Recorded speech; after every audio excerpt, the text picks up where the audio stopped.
Good morning, welcome to Planet Mojo. Today I'm going to do day 5 of the spraying in the North Woods.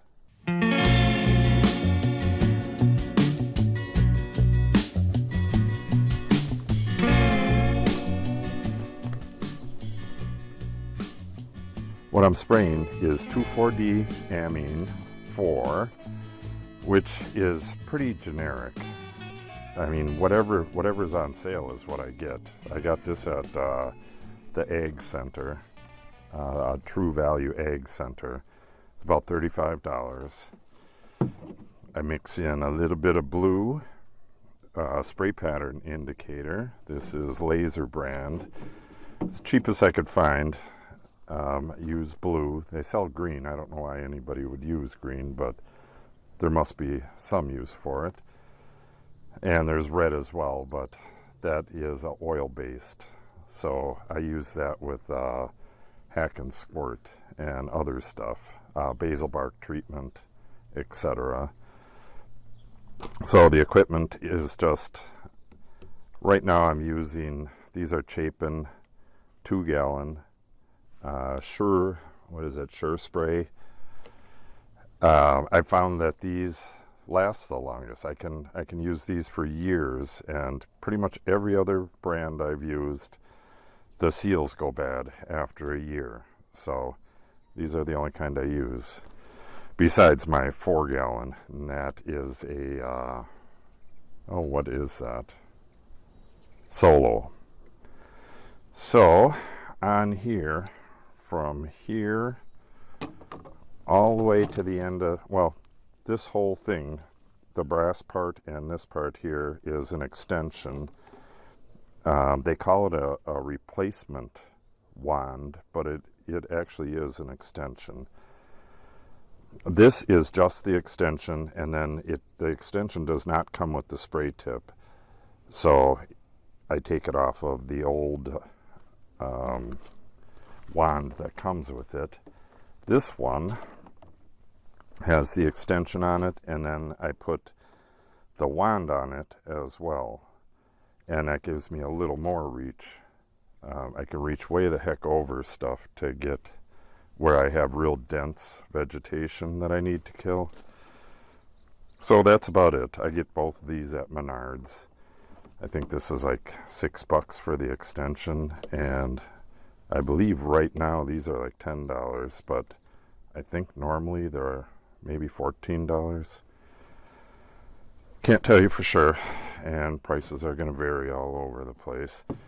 And then I mix in, this is 2 gallons, so this is 1 tablespoon per gallon, so I put 2 tablespoons in. And this is just Miracle-Gro lawn food. You know, it's water soluble. So while the 2,4-D is killing the broadleaf stuff, the lawn food is giving the grasses a boost. It is pretty much exactly what weed and feed is. It's 2,4-D plus lawn food. Sometimes they just have nitrogen. This has all three of the fertilizers plus micronutrients. So I'm going to head down and spray these 2 tanks, and possibly, if it takes more to finish it up, I might just do whatever it takes to get it finished. Really got to get done with it and get back onto the addition there. So we'll see how it goes. Okay, I'm back at the North Woods. I got to carry these tanks. I'm going to grab both of them and take them all the way to the other side. I could have went over and parked at the back gate to the north pasture here, but I don't know, I kind of like this area better, and I wanted to, well, I can't really show you the vineyard, but if you remember, there was a patch of really tall, it was getting to be 4 feet tall or so, grass right around that bird house there. It was all foxtail and stuff like that, and I really needed to get it whacked down before it went to seed. So I got it whacked down yesterday because I got the trimmer fixed. I got the neighbor's trimmer fixed. So I'll be doing a post about that a little later on. It's a really long story and it's kind of interesting.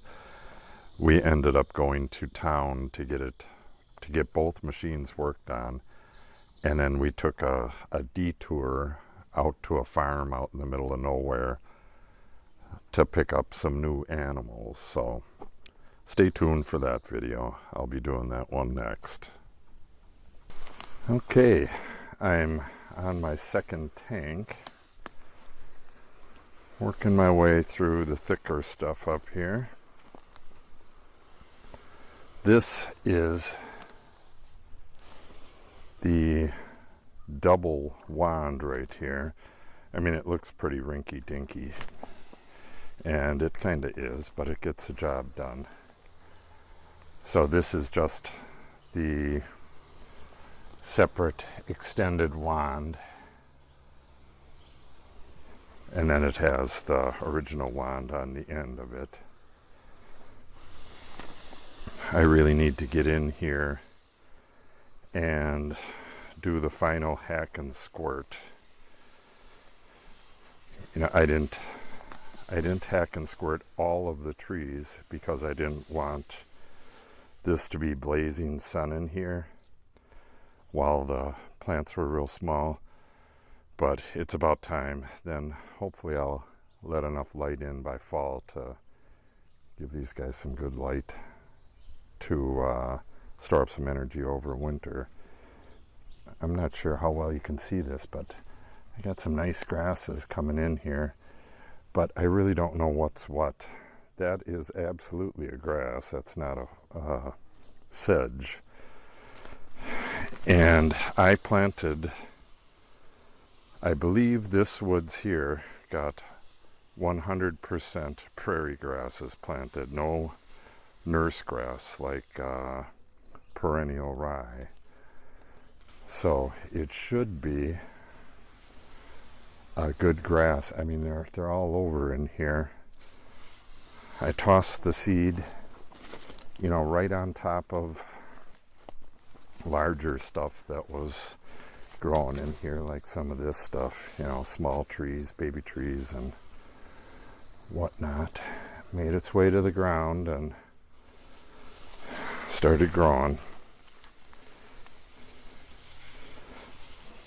But I will be doing the hack and squirt like this. This needs to go, and there's a whole wall of junk trees right there that need to go.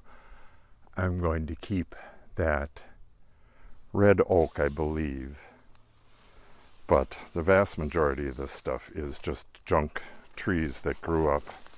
This was overlogged here, just logged to shit. So the farmer that used to own this needed some cash, I guess, and because this was logged kind of severely. There are some big walnuts in here, but this part up here was really degraded, and it's just full of you know, aspen and all these early pioneer trees, I guess is what you call them.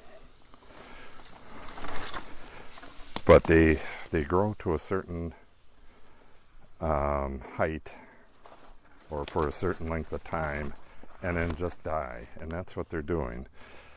Most of the aspen are either dead or dying without being sprayed or hack and squirted.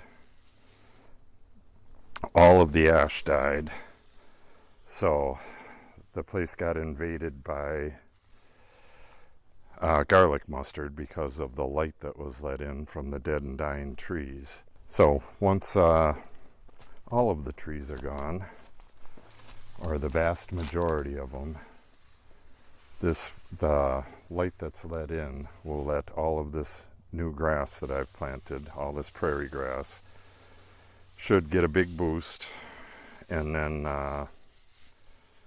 at some point real soon I'm just going to plant probably 3 bur oaks in here, a couple along the edge and a couple right in the middle here, and that'll be it. You don't need a whole bunch of the oak savanna trees, which are bur oak, white oak, yada yada yada.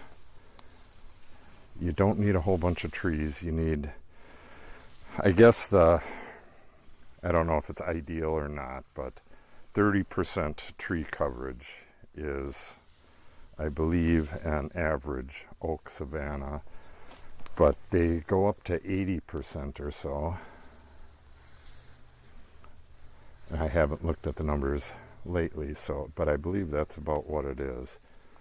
It's 30 to 80% tree coverage, but at 80% you have, very little grasses, and it's not really a oak savanna, in my opinion. I guess technically it is, but it just would not be the same. I'm going to have to take a trip to a restored oak savanna and show what they look like. They look pretty amazing. It's kind of, it must be what they designed parks around, because you have the big trees here and there with grass in between, grass and flowers, and it's very attractive for wildlife and bees and butterflies and deer and whatnot, much more than woods are. So I'm not sure if I'm going to be done with this 2 tanks today. I got half a tank, a little more than a half a tank left, and I sprayed from that direction this way, and I ended up right in here, but there's a lot of stuff down there. Hopefully I can be done with it, but I'm thinking I might finish up with this spray today, just this tank that I have on hand. See, stuff like this, I have to spray as far as I can in there, and then if I come back in a day or so, or 2 days, all this stuff will be kind of like that over there, and I can walk in there and spray a little further. So that might need to be done. I might need to come back and do another spray or 2 in a few days. So I was going to tell about the trimmer.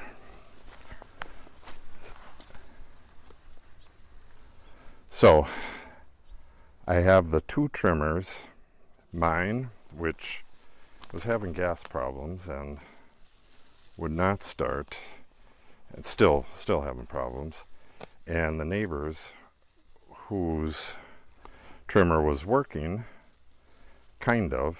It would slowly feed out.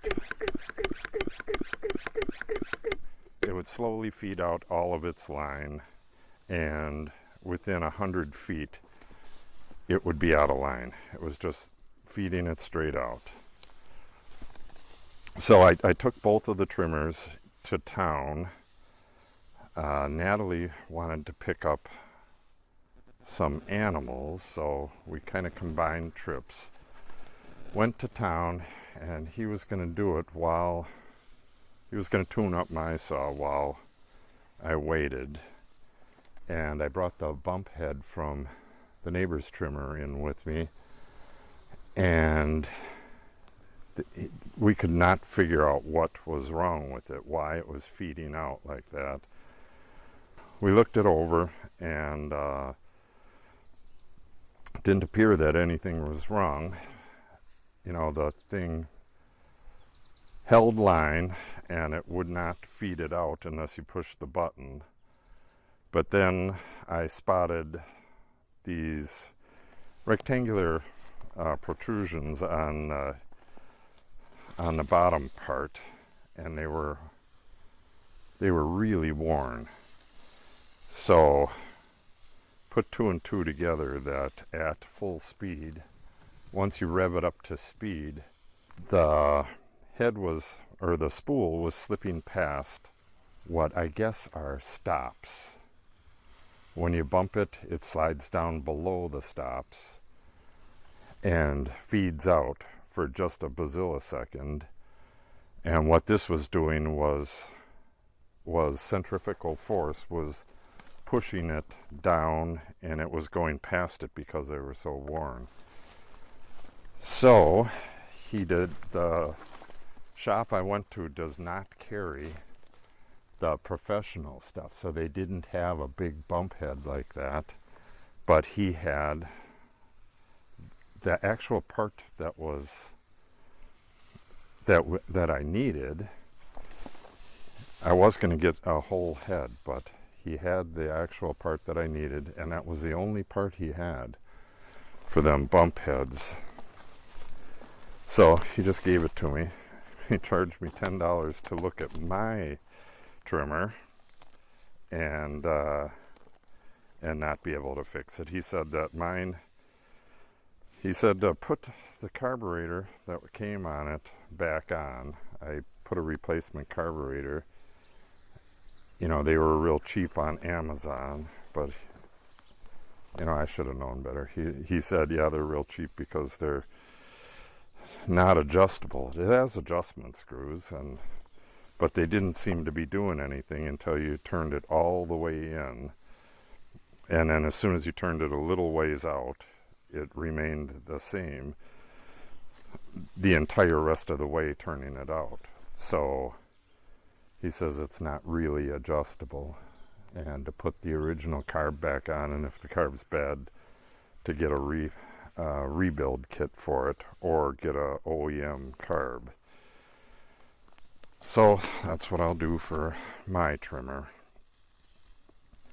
But I got the neighbor's trimmer, got it back with the new part on it, put it together, put some more string in it, and I was just gonna give it a test. You know, it's already 7 o'clock at night, or 6 o'clock at night, something like that.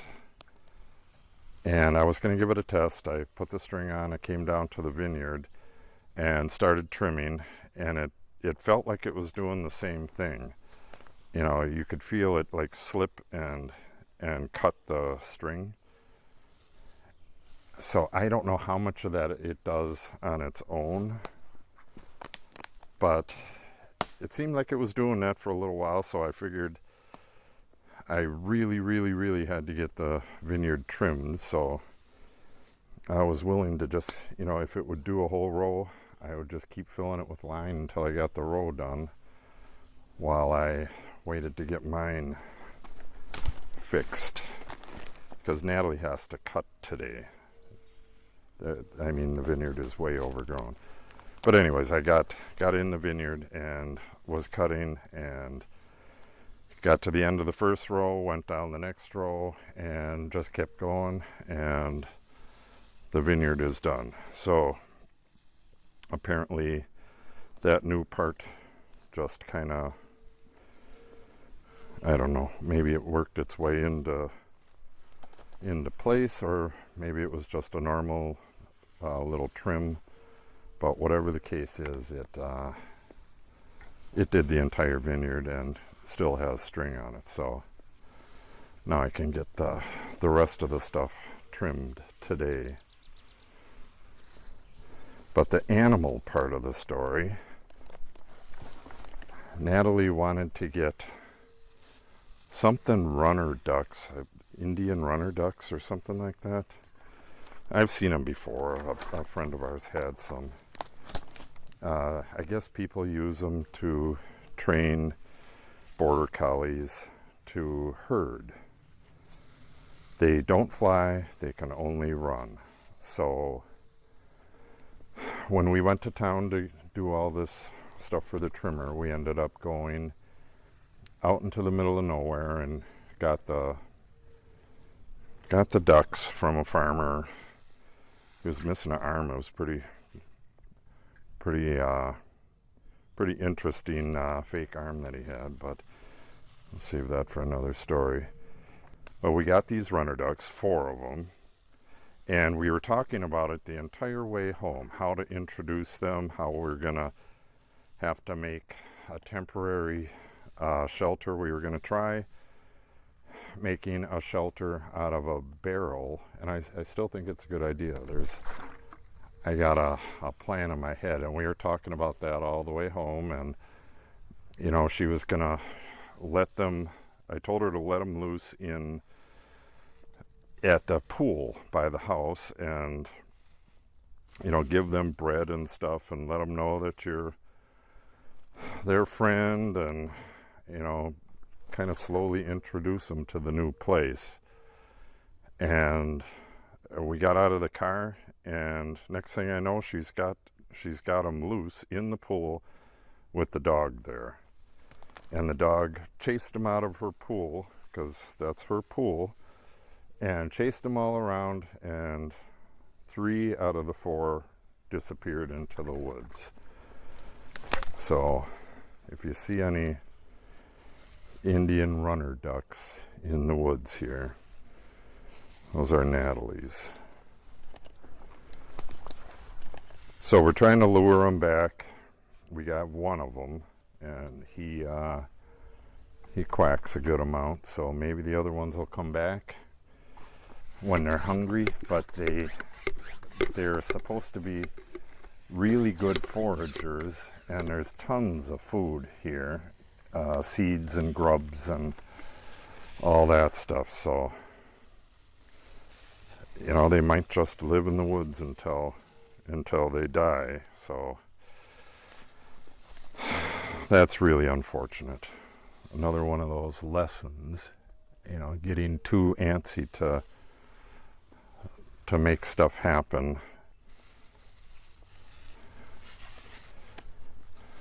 So that's pretty much it. We're not getting no more animals. I did not want to get these to start with, and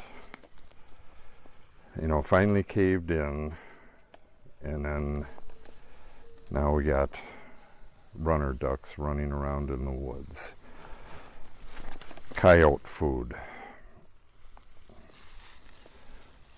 So they will not be replaced. That's for absolute sure. Yeah. See, I got all that stuff over there. Got a big chunk here. I think I got most of that over there. I'll check back in a little bit. Okay, I am out of 2,4-D, and this is pretty much the end of where the restoration is at this point. And it's probably going to remain that way for a year or two until I can get this really well established. Then I'm going to work my way down to the road down there. A turkey. Then I'm going to work my way down to the road down there slowly and try to keep on top of the garlic mustard the entire time. This area here was pretty much clear of garlic mustard a week ago, and this is what's come up in the meantime. So I will be coming back in here. We might have a deer right there, right in that brush pile. He's probably got a bed on the back side of that. But anyway, the grass is doing really nice in clumps, which is how pretty much all prairie grass, except for buffalo grass, it's pretty much how they all grow. They're all bunch grasses. I've been studying up on buffalo grass.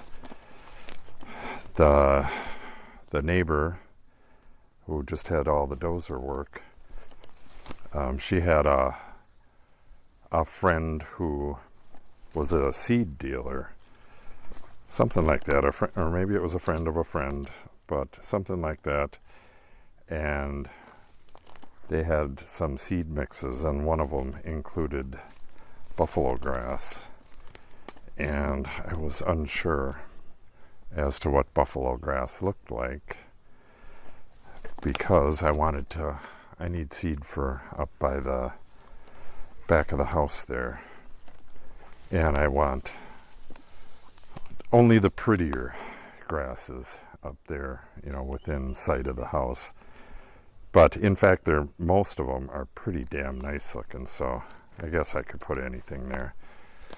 But I studied up on the buffalo grass, and it's the only native turf grass. And I think that's pretty interesting. So, and people are trying to do lawns with it, but I guess it's not real traffic tolerant, so I don't know if it'll do a good job or not, but I'm going to give it a try. Along the edges, at least, along the edges of our lawn, where it drops down into the prairie restoration. If I can switch that to buffalo grass, then any seed that is produced there is going to be a native seed. It'd be a nice way to keep the prairie free of bluegrass and fescues and stuff that aren't native. So the vast majority of this is sprayed. Now it's going to take another day or two for this to die back, and then I will come through here again and I'll get that garlic mustard over there, and by that time I'll probably have garlic mustard coming up on the far side as well. So I'm pretty much going to have to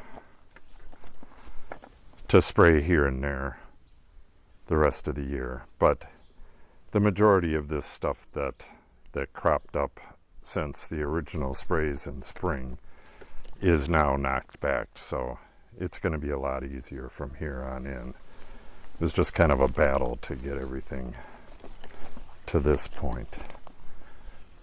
So the next thing that's done in here is a hack and squirt. I'm going to come in here and get rid of the rest of the trees, the ones that didn't die back the first time, and the ones that were saved to keep it a little shadier in here while the grass started.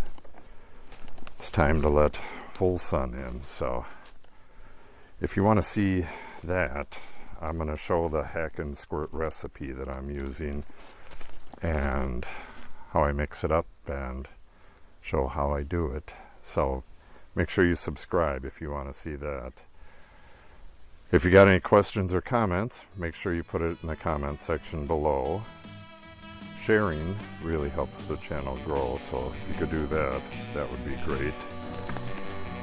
Thanks for watching, and have a great day.